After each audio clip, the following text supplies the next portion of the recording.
Darle la bienvenida a mi primer invitado. Se trata del profesor Carlos Sánchez Berzaín, abogado, politólogo, director de Inter-American Institute for Democracy. ¿Cómo está, doctor? Bienvenido, muy buenas noches. Gracias por aceptar la invitación. Mucho gusto, Carla. Un saludo a usted y a toda su audiencia. Igualmente, su primera reacción con respecto a esta oferta de Donald Trump de presionar a los países de la ruta de los migrantes. Bueno, yo creo que hay que hablar de la política exterior de Estados Unidos. La política exterior de Estados Unidos con América Latina durante este siglo ha sufrido cambios permanentes. Estados Unidos ha abandonado la política exterior bipartidista y uniforme que tenía a partir de la primera cumbre de las Américas que se celebró precisamente en Miami del 9 al 11 de diciembre del año 1994. Van a ser 30 años de esa cumbre en la que 34 países de América, todos democracias, excepto una que no asistió, que fue Cuba, esos 34 países celebraron un conjunto de acuerdos que se desarrollaron a lo largo de toda la década de los 90 y que tenían que ver primero con respeto a la democracia y los derechos humanos, lucha contra el narcotráfico, protección del medio ambiente, apertura de mercados comunes, se buscaba el mercado común americano, temas como la protección de los emprendimientos y la propiedad, y había 50 y tantas declaraciones a las cuales los presidentes de estos 64 países, invitados por el presidente Clinton, pusieron en marcha. Hay que destacar que esta era una política bipartidista, porque todo el diseño de esa política exterior fue hecho en la gestión del presidente Bush primero, pero perdió la elección.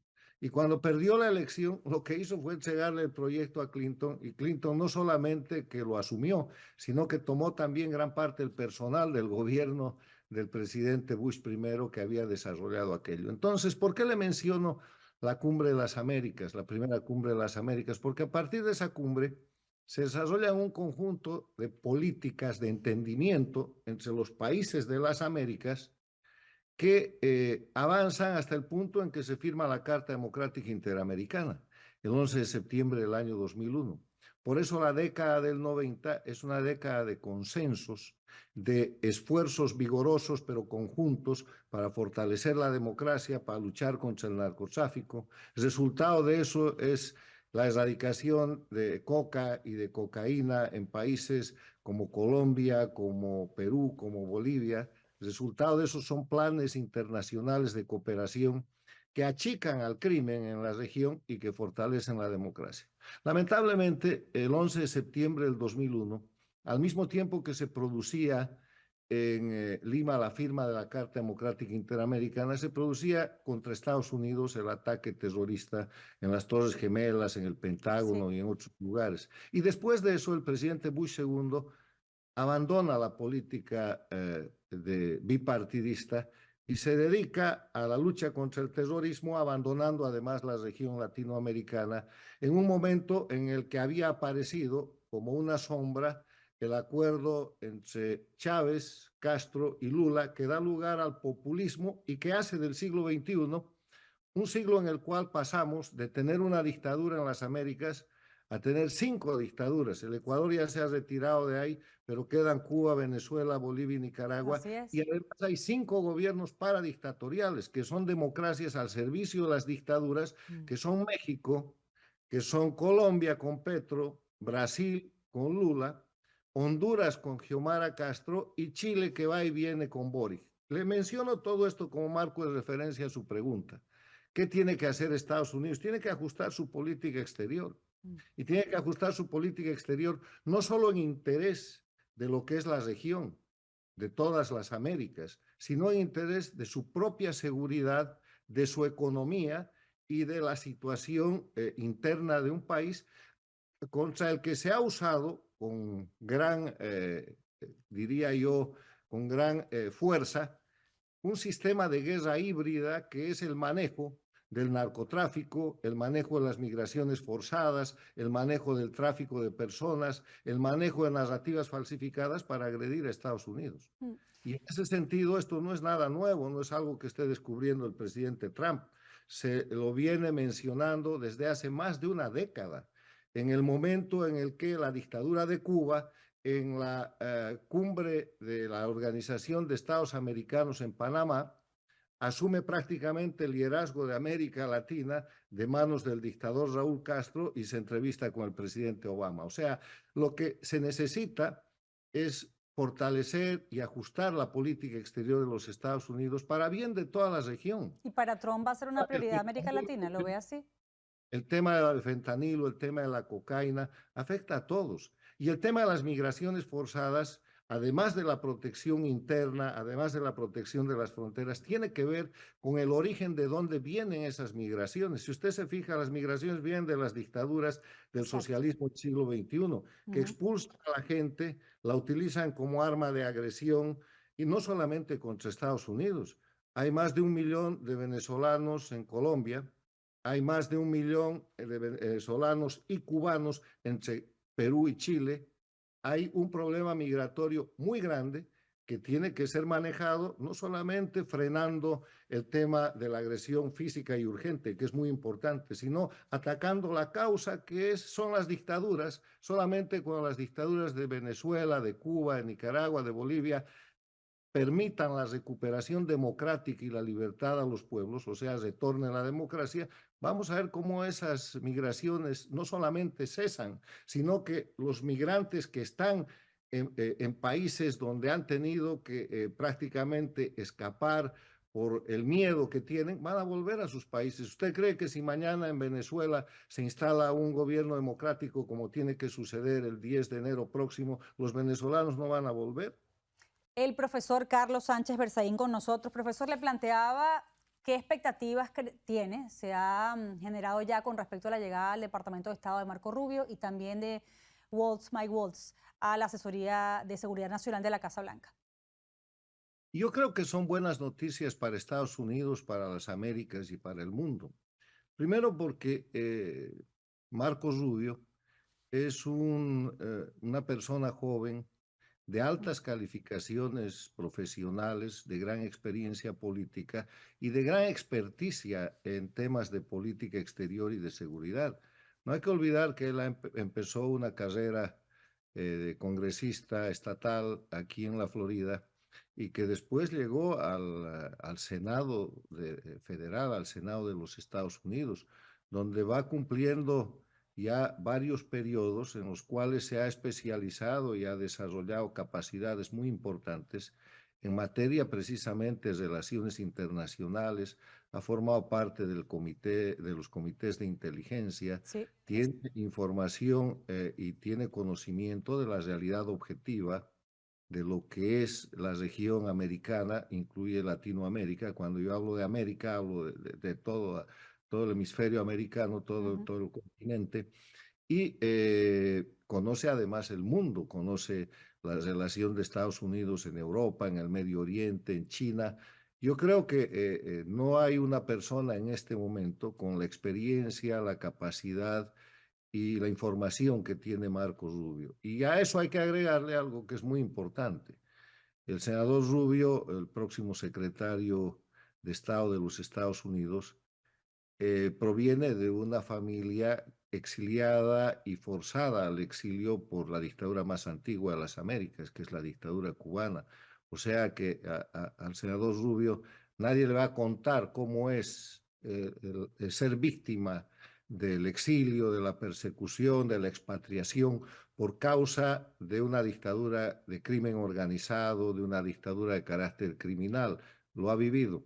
Entonces, esos son apuntes muy importantes, pero sobre todo la capacidad y el crecimiento que ha tenido Rubio en materia de una carrera extraordinariamente ascendente que lo ha llevado inclusive a ser candidato presidencial. Profesor, ¿qué oportunidades y qué riesgos ve en esta lucha por la democracia y la libertad en Venezuela? Se lo planteo así porque María Corina está en el exilio, en la clandestinidad. Edmundo González está en el exilio como presidente electo. Él dice que va a regresar, que está moralmente preparado para incluso ser víctima de una detención arbitraria cuando toque suelo venezolano. Y Diosdado Cabello dice que van a enjuiciar a María Corina, esté presente o no. y que la van a condenar. Antonio Ledesma, uno de sus más importantes aliados en el exterior, dice que no solo la quieren apresar, la quieren desaparecer. ¿Cuán peligrosas ve las circunstancias en este ahora de cara al 10 de enero? Recuerde usted que cuando venían las elecciones y después de las elecciones hemos conversado en este su importante programa, y yo le dije que habían 4 etapas en la lucha por la recuperación de la libertad y la democracia en Venezuela. Pues la primera etapa, la de la campaña electoral, fue ampliamente ganada por María Corina. Ujú. Derrotó a la dictadura porque hizo que el pueblo venezolano pierda el miedo y porque logró poner un candidato que es González Urrutia.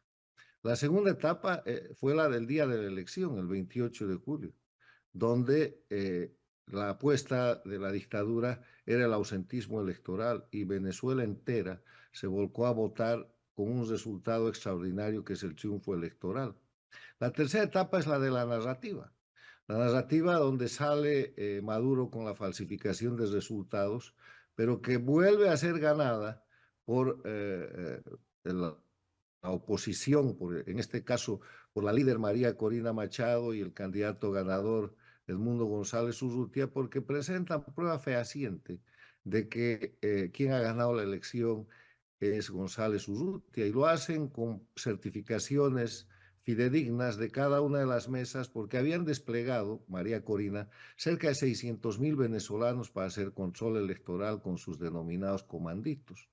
Y entonces esa narrativa se desarrolla en un punto en el que estamos hoy día, que muestra a una dictadura totalmente desprestigiada, cometiendo crímenes de lesa humanidad y terrorismo de Estado para generar miedo en la población, que es lo único que le queda, y además en un país intervenido por fuerzas cubanas, por fuerzas nicaragüenses, bolivianas, por los Wagner, porque han llevado avispas negras, grupos paramilitares y todo lo que pueden, porque en la derrota electoral que han sufrido han sido derrotados también por los miembros de las Fuerzas Armadas, la policía y los grupos de seguridad de la propia Venezuela, que de acuerdo a los datos certificados han votado en contra de Maduro y a favor de González Urrutia y María Corina el día de la elección.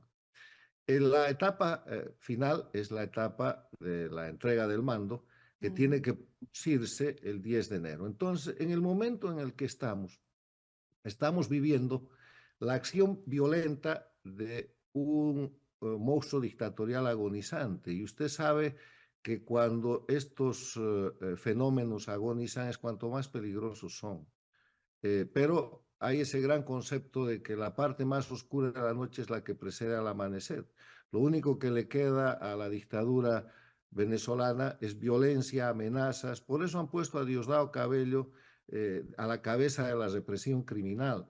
Todo lo que el mundo está viendo hoy día por parte del régimen castrochavista, porque están intervenidos por Cuba en Venezuela, es violencia, terrorismo de Estado y amenazas. Y en ese contexto, en vez de que eso ayude al régimen, lo deteriora. Y el resultado es muy claro.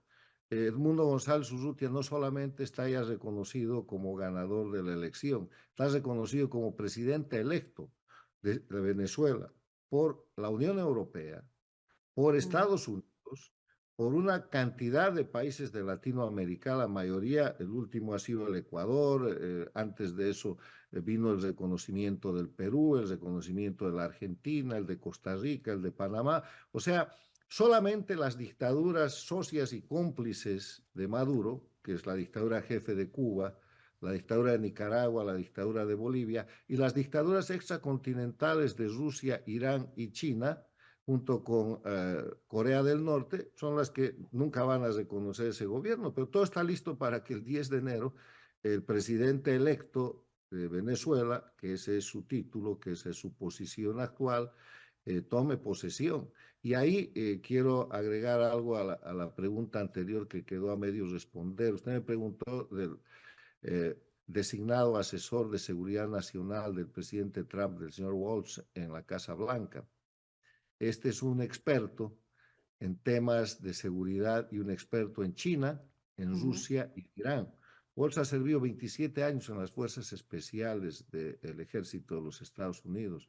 Ha sido un boina verde, pero después de eso ha sido un miembro del Congreso, ha sido un miembro de la Casa Blanca y un miembro de los servicios de seguridad y de inteligencia de los Estados Unidos. O sea, tiene una gran formación. Sí. Si usted suma eso a la calidad de nuevo secretario de Estado que tiene en la persona de Marco Rubio, pues todo hace prever que la nueva política exterior y las decisiones de política interna de Estados Unidos están destinadas a defender la libertad y la democracia y a terminar con las dictaduras. Yo he escrito a la semana siguiente del triunfo del presidente Trump un análisis que dice que la historia ha reservado para Trump 47, que es el número de presidente que le toca, para el presidente Trump 47, el rol de terminar con las dictaduras en la región, porque además no tiene otra opción. No tiene posibilidad de negociar con regímenes criminales como el de Venezuela, el de Cuba, el de Bolivia o el de Nicaragua. Son agresores permanentes de Estados Unidos. Esta agresión que el presidente Trump va a controlar en el nivel fronterizo con Canadá y México viene de estos países que son proclamada y abiertamente declarados antiimperialistas, quiere decir antinorteamericanos, y que no tienen ningún empacho en decir públicamente que a Estados Unidos hay que atacarlo con el narcotráfico, con las migraciones forzadas y con todo lo que puedan. Y en eso es cierto, no solamente Estados Unidos, las democracias de las Américas están desde hace años bajo el ataque por el sistema de guerra híbrida por parte de las dictaduras que, lideradas por Cuba, integran Venezuela, Bolivia y Nicaragua y tienen el soporte de las dictaduras extracontinentales de Rusia, Irán, China y Corea del Norte. Clarísimo, profesor, como siempre. Carlos Sánchez Berzaín, abogado y político, director politólogo, director de Inter-American Institute for Democracy. Siempre es un placer, un agrado invitarlo a nuestro programa. Gracias, profesor. Mucho gusto, señora, y felicidades.